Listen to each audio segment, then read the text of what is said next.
Today we're talking about the Cavendish Community Theater. My guests are Bridget Leicester, the producer, and Lauryn Axelrod, the director.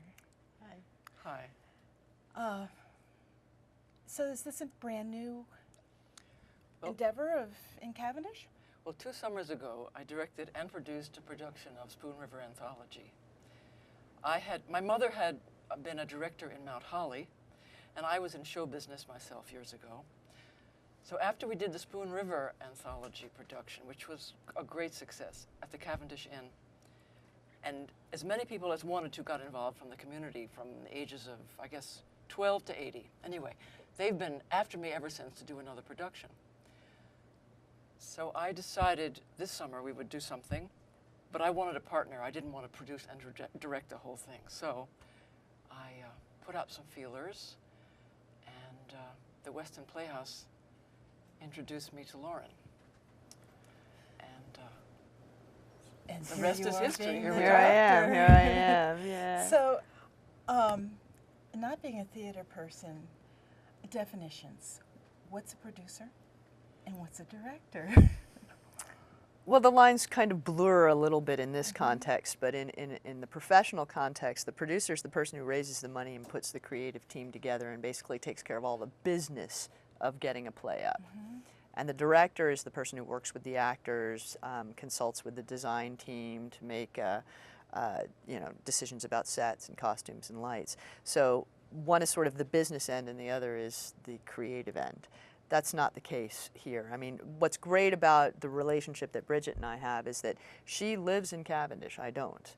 So she knows all the people, she knows all the connections, she knows the business of doing this in Cavendish. So she's been absolutely invaluable in terms of, who are these people? What can they do?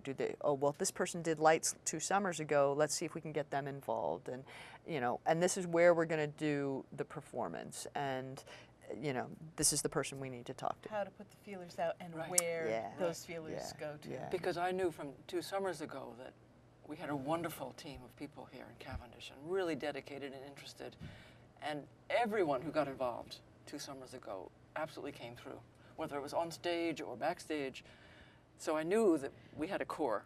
So how did you do that what got you started 2 years ago on the Spoon River? Did you just have this idea and you started talking to some people and put it together? No, well, people actually came to me because they knew that I had theater experience, and my mother had directed Spoon River 3 times, actually, 3 different versions of it in Belmont. I didn't actually perform in any of those. And people came to me and said, hey, let's put on a play. You're the one, Bridget. Yes. We have a barn, we have a, It was really one of those things. So I said, okay. And at the time, I had no idea if it would end up being just 3 of us doing a reading in the library. And the thing just grew, and expanded. And nice, more and so more you people just kind of started and it got bigger and bigger. Yeah, I had no idea how it would develop, because I hadn't lived there very long, so I really didn't know people. I had a couple of friends, so. And so that gave you a whole bunch of resources so that this year you have a separate director and a lot more people. And I understand you're doing a whole different thing than just getting Spoon River and... It's really a much more involved process. When Bridget first contacted me about directing for the summer and told me they'd done Spoon River and talked about some of the logistics of working with the community and rehearsal, the problems with rehearsal and pulling people together, and she said, well, maybe we should look at a play that's like Spoon River. Well, there aren't too many plays that are like Spoon River in the sense that they're monologue after monologue after monologue, and you can rehearse people separately, etc.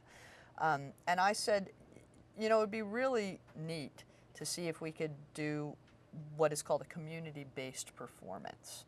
And this is separate from community theater in terms of its concept. Community theater oftentimes is exactly what Bridget described. Here's the script, we're all going to put on the show. Right. A community-based performance is something that I've been doing for years and working with communities of different sizes and in different places, where you take the stories and the concerns and the issues of that community and you create your own play. So it really is homegrown. It's really, it's kind of the theatrical version of, Eat Local.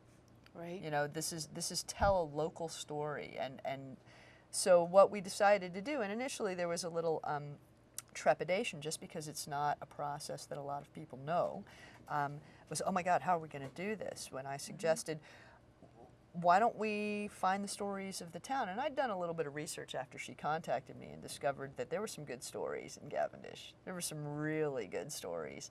So the process then became, we're going to write our own play. We're going to write our own performance. We're going to use the stories of the town. We're going to use the specific skills and talents of the people who are involved, and make this really a play that's, you know, of the people, by the people, for the people of Cavendish. And so how does that work? We write this play. It's been a long process. We're 12 weeks into what's basically a 16-week process. We've been meeting every week Thursday nights. And the process began by saying, okay, tell me some stories. Tell me the stories that you know of the town that you live in. And those stories ranged from some of the obvious stories in Cavendish, for example, Phineas Gage, to stories that nobody had really heard of before. I mean, remember the Lover's Leap story, right? Which became a very pivotal story as we started to think about structuring the play. But one of the kids in the group said, well, I heard this story about Lover's Leap. And we were all like, what's Lover's Leap? And as it turns out, it's documented in historical fact in books and magazines. So we started telling the stories, and then we started doing some research on the stories because we realized we didn't know enough about certain things. And then we would bring that research in, and then we would do what we call unpacking the stories, which is to go through them and say, okay, what's theatrical about this? What does this suggest to you in terms of staging, in terms of who are the characters? Do you hear it as a monologue? Do you hear it as a scene? Is there a song here? So we started coming up with all of these elements from the stories. So are you the person asking these questions? Is everybody part of this, or did some people really like doing the history? Some people went, a song, I know. Yes, to all of it. To all of it. I mean, it really obviously started out with me sort of driving the engine, if you will. But then as soon as people got into it, then it sort of took a life of its own. And people, you know, some people were really initially very engaged with they loved the history and the research of it. Next thing you know, they're like on stage main characters and doing terrifically. Or somebody who said, you know, I think a song would go great here. And we go, great, write one. And they did. Cool. You know, so we have original music, we have, you know, all kinds of things that are just, it came out of the process of telling stories, which is something in communities, we've lost that ability. We rely on our stories to be told to us in the movies, right, or, you know, on television. And instead of sort of literally, you know, or metaphorically, rather sitting around the campfire telling stories. So this was a way of doing that. Which is what Spoon River is people telling their stories. Right. Correct. Correct. Except this is a group of people stories. telling a story from the town. Right. Right. Well, this is Spoon River's individual stories, right? And this becomes, some of these are individuals. We have individual characters who are telling monologues that are their stories that we found in the research. And some are the stories of the whole group, the whole town. And you're saying a kid put up their hand, so this is not just professional theater people. Oh, not at all. Absolutely not. Are there any professional theater people? Or well, I guess other than you and I. Lauren and I, no, I don't think so. Other than you and I, yeah. No. And that's the idea. It's not supposed to be. You know, I mean, the beauty of this is people are finding their own creativity in it. You know, they're finding their own talents. And whether it's a kid who knows how to tap dance, and we go, great, we're going to put you in that scene, and you're going to do a little tap dance. Right. You know, or somebody, you know, for example, our songwriter who's, you know, become this sort of self-appointed music director, and it's fabulous. You know, she found songs, she's been writing songs and teaching them to everybody. You know, she found her creative voice in this. And a wonderful thing in rehearsals, I mean, I've been helping with songs too. You know, we're all jumping in, and if people have lines and they'll say, I'd rather say it this way. Right. We go, Lauren okay. goes, okay, you know. So it's creation on the spot too, aside from all the, she's doing an astounding amount of the writing. Right. Yes, she is. Well, all I'm doing is taking all the research. I've, you know, huge folders, taking the research, taking the phrases and the images and the characters that we already unpacked and we already decided we really liked. We really liked that image, or we really liked that line, and just putting it into script form. Shall we see a clip? Yeah. Oh, absolutely. We have a couple of clips. Okay. So what are we going to watch? Well, one of the wonderful things about this project is it's completely multi-generational. And I'm not sure how young our youngest is, but he's pretty small. And our oldest is in his 70s. So I think we'll watch one of the kids tackle a monologue. All right. Oh, that's the whistle. I'm going to be late. I work at the Fittonville mill as a spooler.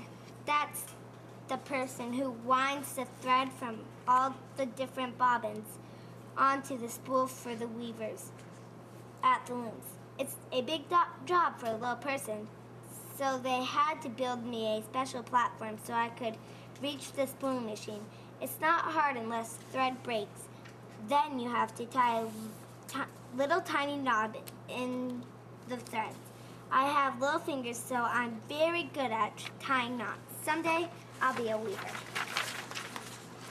I work 6 days, 11 hours a day, and I make $2 a day.